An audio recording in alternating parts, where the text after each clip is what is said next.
မုံဒီတုတ်လေးတစ်ပွဲနဲ့ဒီနေ့ကိုပို့ပြီးအရသာရှိအောင်လုပ်လိုက်ပါရှင်ရှင်ဆက်ဆက်အရသာပြေဝတဲ့မုံဒီတုတ်အိမ်မှာကိုယ်တိုင်လှုပ်စားတော့အရသာကောင်းပြီးတန်ရှင်းမုံတယောက်တည်းစားမှလားမိသားစုနဲ့စားမှလား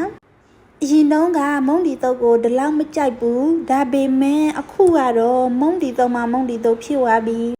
အလုပ်တွေပင်ပန်းပြီး stress ဖြစ်နေတဲ့နေ့မှာမုံဒီတုတ်တစ်ပွဲနဲ့အားလုံးအဆင်ပြေသွားရော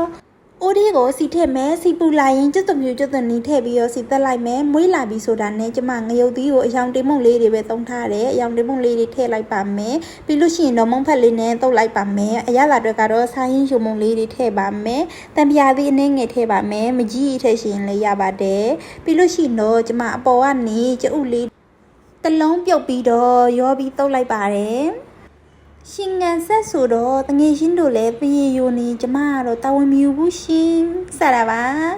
တငယ်ချင်းတို့လည်းအိမ်မှာအလွယ်တကူတောက်စားကြည့်ကြအဆက်အတွက်ကငရုတ်သီးအကျက်မုံလေးသုံးထားပါတယ်ဟိုကနေကျမပေးမုံလေးတွေကိုထည့်လိုက်ပါတယ်ပေးမုံလေးများများလေးထည့်ပြီးတော့တုပ်ပေးလိုက်ပါတယ်ဒါဆိုလို့ရှိရင်တော့ရှင်ငံဆက်အရသာရှိလာတဲ့မုံဖတ်တုပ်လေးရပါပြီအလုံးပဲဘိုင်ဘိုင်စားလိုက်ပါအောင်မယ်နော်